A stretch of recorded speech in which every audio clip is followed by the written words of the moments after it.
Alors, le thème, maintenant, s'intitule « Quand les planètes s'alignent ». Alors, quand les planètes s'alignent, pour les entrepreneurs, il y a un sujet qui est essentiel, c'est l'argent. Parce que sans argent, on n'arrive pas à se développer. La personne qu'on va accueillir maintenant, c'est le financeur des startups, des PME, des ETI. Il se définit lui-même comme un éditeur d'entrepreneurs. Il remet ces entrepreneurs au cœur du village, au cœur de nos sociétés. Et cette volonté qui se traduit sur tout le territoire par des chiffres, des montants d'investissement considérables, puisqu'il gère, ou ses équipes gèrent, 44 milliards d'euros d'actifs sous gestion, plus de 1000 participations.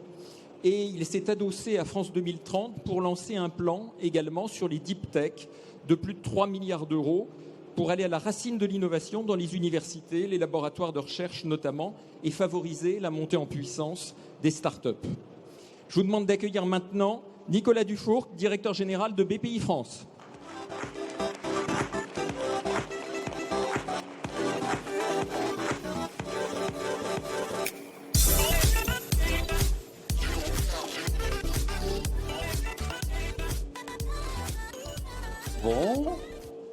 Bonjour à toutes, bonjour à tous, enchanté d'être là.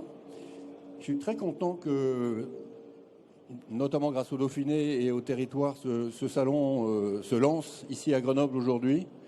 C'est fondamental. Je disais tout à l'heure au patron du groupe EBRA que ça serait bien qu'il fasse ce genre d'événement dans plusieurs des régions dans lesquelles le groupe du Dauphiné est présent. Vous savez que BPI France, on fait 500 événements par an. On croit énormément à la beauté et la nécessité de faire des événements physiques. Plus il y a de digital, plus il faut faire de physique pour qu'on puisse se rencontrer. Grenoble le fait et c'est formidable. Grenoble, à lui seul, ce territoire incarne, j'ai envie de dire, toute la stratégie de BPI France. Notre stratégie, c'est réindustrialisation par l'innovation, décarbonation du tissu productif. Fondamentalement, c'est ça. On va mettre 35 milliards d'euros dans les années qui viennent sur le premier chapitre et on va mettre un autre 35 milliards d'euros dans les mêmes années sur le second chapitre. Et le territoire de Grenoble fait tout ça. De sorte que nos équipes qui sont ici et que je salue ont une très grosse activité, je dois dire. Pour ce qui est de la recherche, le pôle de recherche de Grenoble est fondamental. Fondamental pour la France et fondamental pour les actions de soutien à la recherche et à l'entrepreneuriat de BPI France. J'en profite pour saluer le chargé d'affaires innovation de BPI France qui est ici. Pourquoi c'est fondamental? Parce que nous avons lancé en janvier 2019 un plan, on l'appelle le plan Deep Tech, dont l'objectif est de passer, à l'époque nous étions à peu près à 100 créations start-up par les laboratoires universitaires français par an, à 500. Objectif x5. Aujourd'hui nous sommes à 350 à peu près start-up Deep Tech créées chaque année par des chercheurs, entrepreneurs français. Et sur les 350 annuels, grosso modo, retenez qu'il y a un petit 10% qui vient d'ici. Extraordinaire. La richesse de ce territoire. Extraordinaire. Et donc, on observe avec attention tout ce qui se passe à Grenoble, parce que Grenoble est le laboratoire de la France du futur, pour résumer. Extraordinaire activité de création d'entreprises.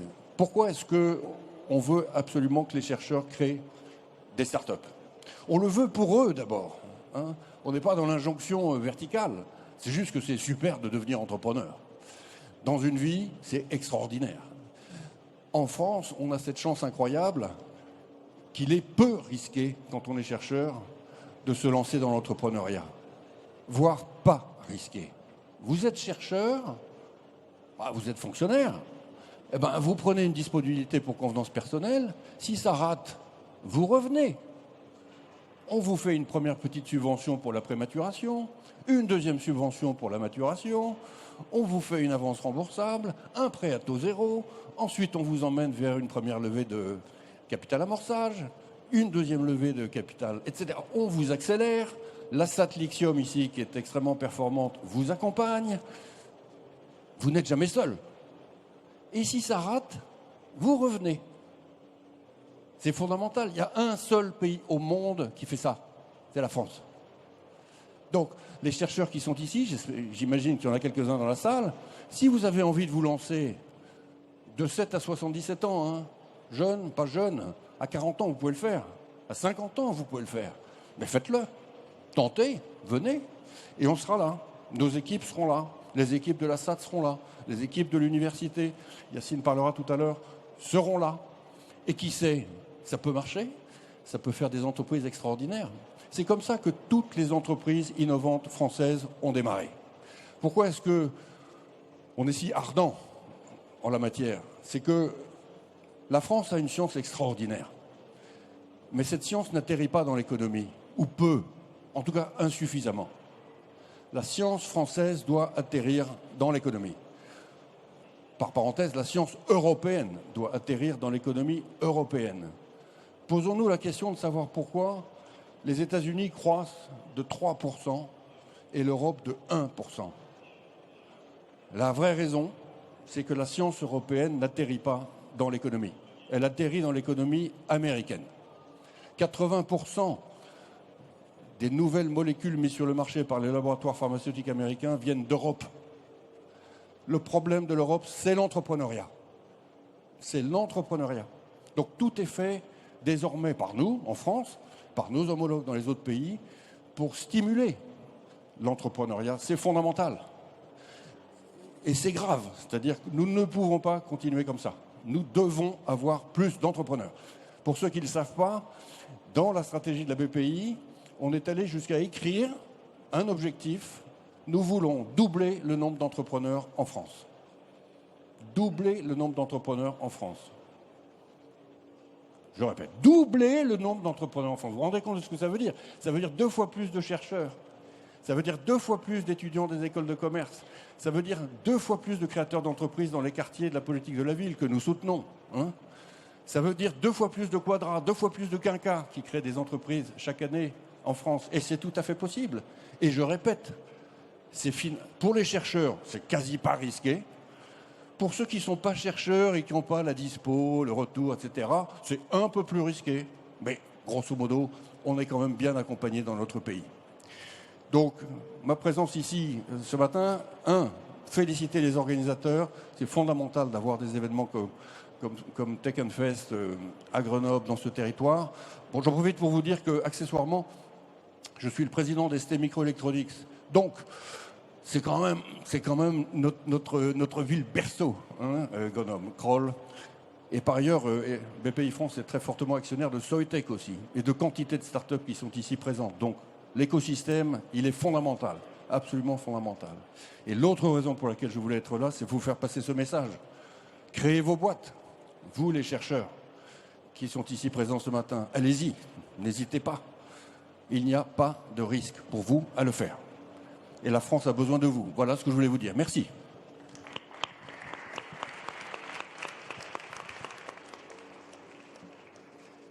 Alors, on a parlé des planètes qui s'alignent. Parmi ces planètes, souvent, beaucoup d'idées se passent au plus tôt avec des étudiants, des chercheurs, dans des laboratoires et notamment dans des laboratoires d'écoles, d'universités. Nous avons la chance d'avoir sur notre territoire énormément de très belles institutions, écoles, universités, et la première d'entre elles, c'est l'UGA, l'Université Grenoble-Alpes, qui est une place toute particulière. Elle a été créée en 1339, elle comprend aujourd'hui plus d'une 60aine de milliers d'étudiants, elle est aux portes du top 100 mondial selon le classement Shanghai 2023 et elle est même très souvent dans les 50 premiers quand on parle de mathématiques, de physique ou de sciences de la Terre. Elle est un symbole du dynamisme de l'écosystème du territoire et du lien entre l'université, la recherche et l'entrepreneuriat. Je vous demande d'accueillir son président, Yacine Laknesh.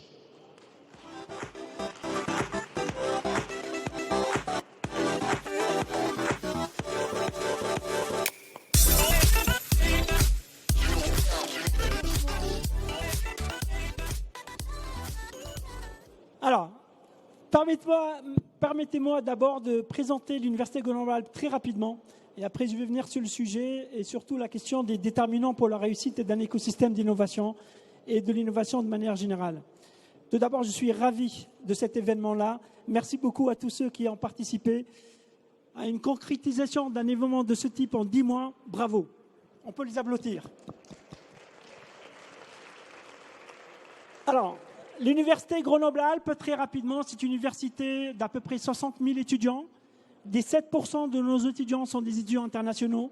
2700 doctorants, dont la moitié sont des étudiants, des doctorants internationaux. C'est extrêmement important pour cela. C'est l'université qui est la mieux classée en dehors de Paris dans les classements internationaux. C'est ce qu'on appelle l'université de recherche intensive et ce qu'on appelle en anglais Comprehensive University, qui donc couvre à peu près toutes les disciplines. L'UJA aujourd'hui regroupe toutes les forces de l'enseignement supérieur de la recherche publique de Grenoble, Grenoble INP UJA, Sciences Po UJA, l'école d'architecture, et couvre toutes les disciplines. C'est très important pour nous, cette université de recherche intensive, c'est son ADN, c'est très orienté recherche et formation. Alors, le territoire que couvre l'UJA, qui est à Grenoble, qui est à Valence, c'est le campus, le plus grand campus délocalisé en France, 5000 étudiants, mais qui couvre aussi tout le territoire. C'est un territoire très intense en innovation aussi. Donc, j'ai quelques indicateurs par rapport à ça que je voulais partager avec vous. Donc, des indicateurs de ce territoire. Depuis 2000, il y a eu 680 startups créées. En 2020, le recensement des emplois dans ces startups-là, c'est 6100 emplois, 2,5 milliards d'euros de levée de fonds. 46% de ces startups-là sont basées sur la technologie intense. 25% font de la deep tech, alors qu'au niveau national, je crois que c'est à peu près 8%, 10% par rapport à ça. Et surtout que 40% des startups viennent de la recherche publique. Donc c'est extrêmement important. Et pour l'UJA, c'est très important cette activité de création de l'innovation. Et en fait, c'est dans l'ADN de l'université. Et le triptyque, le fameux triptyque recherche, formation, innovation, sont extrêmement importants. Et c'est le premier alignement dont je voulais vous parler comme un déterminant pour la réussite d'un écosystème comme le nôtre et pour la réussite de l'innovation de manière générale. Donc, aligner la recherche, l'innovation et la formation. Notre premier vecteur en fait, de transfert des compétences et de l'expertise, c'est la formation, puisque nous formons des étudiantes et des étudiants avec un taux d'insertion d'ailleurs l'un des plus hauts en France, et qui, à travers ça, nous transférons des compétences, des connaissances et de l'expertise par rapport à ça. Donc, c'est extrêmement important. Alors, comment un tel écosystème ou comment l'innovation peut réussir? C'est une question d'alignement, et c'est un mot-clé aujourd'hui, de plusieurs facteurs.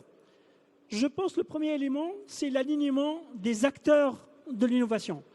Les acteurs d'innovation, les organismes nationaux de recherche, l'université, les entreprises et les autres acteurs du territoire, les collectivités par rapport à ça. C'est important parce qu'il faut être organisé, il faut avoir dans l'ADN l'innovation et c'est ce que nous avons sur ce territoire-là pour que ça réussisse. C'est aussi l'alignement de la stratégie entre formation, recherche et innovation. Pour vous donner quelques éléments par rapport à ça concernant l'université, l'université Grenoble-Alpes est aujourd'hui présente dans 17 des stratégies nationales d'accélération sur les 25 qui ont été lancées par l'État dans le cadre de France 2030. C'est l'université qui est la plus engagée dans France 2030. C'est une université qui est engagée dans 12 stratégies exploratoires qui ont été lancées par l'État. C'est l'université qui porte le plus de projets de compétences et métiers d'avenir, qui accompagne ces stratégies nationales pour former les compétences pour les métiers de demain et pour les besoins de l'entreprise aujourd'hui. Donc cette présence très très forte de l'université, avec ses partenaires organismes de recherche, c'est dans l'ADN de l'écosystème et c'est vital pour l'écosystème. Voilà, donc cet alignement-là entre les acteurs, l'alignement entre les stratégies, c'est très important. Ce qui est aussi important, c'est l'alignement de l'innovation technologique avec les besoins de la société. Ou en tout cas, au moins une convergence entre ces innovations et ces besoins-là. C'est très important et je pense que par rapport à ça, l'université se prépare par rapport à ça, tout d'ailleurs comme les acteurs de l'écosystème. Nous sommes tous dans une logique aujourd'hui de se préparer à des transformations importantes de la société. Les jeunes aujourd'hui sont très à l'affût des questions de transition écologique. C'est des choses que nous introduisons dans nos formations. C'est des choses que nous introduisons dans nos recherches et dans nos innovations. C'est très important par rapport à ça. Mais aussi d'autres questions, d'autres défis globaux et d'autres défis de la société qui sont importants par rapport à ça, comme la santé, comme l'éducation. Donc l'alignement de ce que nous faisons en recherche, ce que nous faisons en formation avec les besoins de la société, c'est un autre déterminant pour la réussite de notre écosystème et de l'université en ce qui concerne l'innovation. Merci pour votre écoute. Merci beaucoup, Yacine. Et donc, on ne pouvait terminer cette séquence sur l'alignement des planètes sans parler et sans accueillir le plus grand organisme de recherche scientifique français. 11 000 chercheurs, près de 100 startups par an issus de ces laboratoires, plus de 1400 entreprises en activité, donc issues, là encore, de ces mêmes laboratoires, 235 laboratoires communs avec des entreprises. Il est reconnu par un célèbre classement international comme la 3e institution de recherche la plus innovante au monde en 2022. Je veux parler bien sûr du CNRS et je vous demande d'accueillir Jean-Luc Moulet, son directeur général délégué à l'innovation.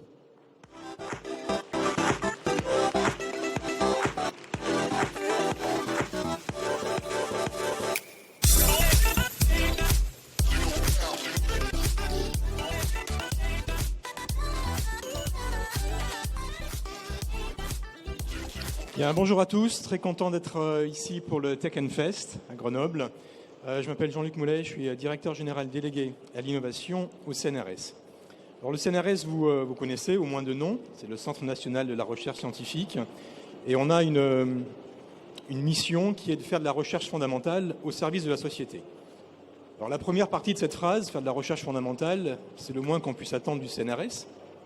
Et effectivement, cette recherche, on l'a fait au meilleur niveau mondial avec 30 000 personnes dans nos laboratoires, qui sont en fait tous des laboratoires qui sont partagés avec d'autres, une sorte de joint venture finalement, avec nos partenaires qui sont des partenaires universitaires, des écoles d'ingénieurs ou des entreprises ou d'autres organismes nationaux de recherche. Bien entendu, ici à Grenoble, on travaille principalement avec l'UGA. Faire de la recherche fondamentale au service de la société, la deuxième partie de la phrase est plus originale. Historiquement, d'ailleurs, ça n'a pas toujours été le cas. Dans les années 70, par exemple, la notion de service de la société associée à CNRS n'allait pas vraiment de soi. C'était une époque où le CNRS se complaisait volontiers dans une forme d'isolement, de tour d'ivoire, consacrée principalement à la science. Cette époque, elle a radicalement changé. Aujourd'hui, on a envie, on doit et on se doit d'être au service de la société, ce qui prend différentes formes. L'une d'entre elles, assez triviale, consiste à pouvoir fournir des éléments d'expertise et d'analyse, par exemple à nos personnels politiques, avant de prendre des décisions sur, par exemple, l'impact environnemental des éoliennes en mer, par exemple. Une autre manière d'être au service de la société, ça consiste à faire de la vulgarisation scientifique, ce qu'on appelle de la médiation, pour aller expliquer ce qui se passe dans les laboratoires et les découvertes qui sont faites. Mais dans ce cadre aujourd'hui, ce qui nous intéresse, c'est la relation que l'on peut avoir avec le monde socio-économique. Et cette relation, elle prend deux voies principales. La première, c'est les relations avec les entreprises existantes. En me promenant tout à l'heure sur le stand, sur le floor, j'ai vu un certain nombre de stands. Je vois Constellium ici à ma gauche, avec lequel nous avons des laboratoires communs dans le domaine, bien évidemment, de l'aluminium, de son recyclage et la formulation de nouveaux alliages à base d'aluminium. Un peu plus loin, je vois ST Microelectronics, avec lequel nous avons des travaux de recherche importants sur les nouveaux matériaux qui vont concerner les mémoires des futurs semi-conducteurs. J'ai vu Enedis au passage, avec lequel nous travaillons aussi sur les réseaux électriques intelligents. Bref, cette volonté qui est portée, caractérisée de travailler avec les entreprises, elle s'incarne de différentes manières. Ça peut être des thésards-cifres qui sont employés par les entreprises, ça peut être des laboratoires communs qui sont développés avec elles, et nous en avons plus de 260 en activité. Ça peut être des contrats de collaboration de recherche, et on en signe 1 millier par an. On en est très content. Le deuxième axe de travail, c'est la création de start-up. Ça a été évoqué rapidement. Il y a une centaine de start-up qui se créent tous les ans à partir des laboratoires sous tutelle du CNRS. Et au total, cette masse de 100 start-up, elle s'accumule au fil des ans. Et aujourd'hui, on a référencé de l'ordre, même un peu plus de 1400 entreprises qui sont issues des laboratoires sous tutelle du CNRS. La première d'entre elles, le champion, toute catégorie en termes de taille, c'est une entreprise qui est rentrée au CAC 40 il y a 2 ans, qui est un laboratoire d'analyse médicale. Ici, sur Grenoble, on a la chance, en liaison avec nos partenaires dans l'UGA, d'avoir créé 150 start-up qui représentent plusieurs milliers d'emplois sur le territoire et qui sont actifs dans plein de domaines.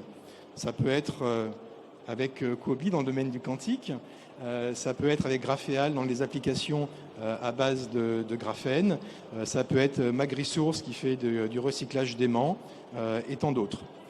Tout ça, cette volonté, ce dynamisme, il est possible parce qu'il y a dans les laboratoires sous tutelle du CNRS des chercheurs qui sont passionnés par ce qu'ils font et qui ont envie de créer leur entreprise, qui ont envie de voir les résultats de leur recherche se transformer en quelque chose de tangible, de concret, qui a un impact sur l'économie.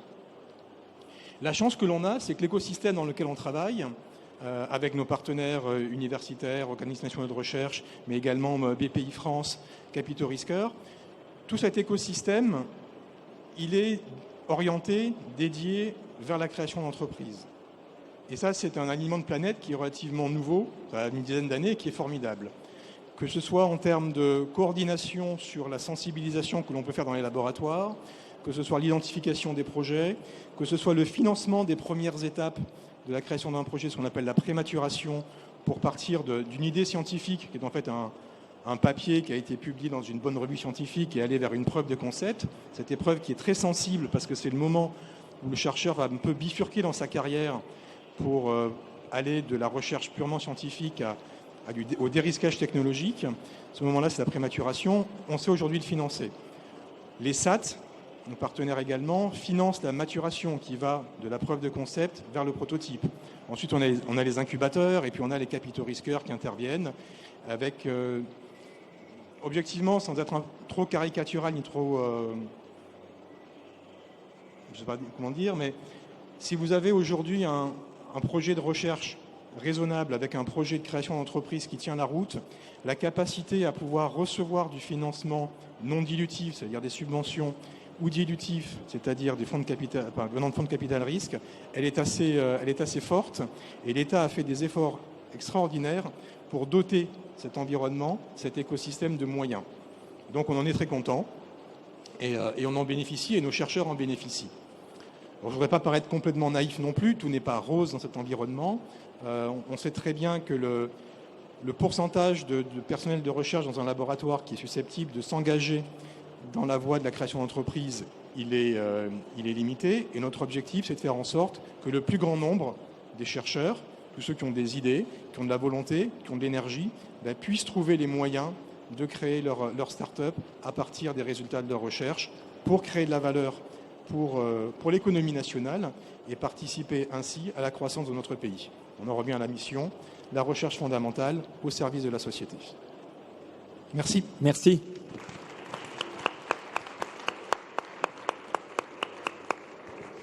Alors, puisque le thème était les planètes s'alignent et que nous sommes censés être 5 planètes, je vais vous demander peut-être de venir vous aligner devant pour une photo.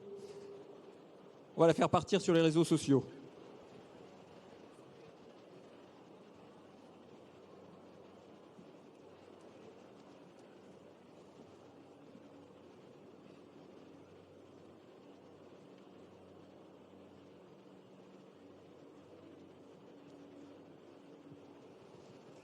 Merci beaucoup et la suite de Tech and Fest à suivre.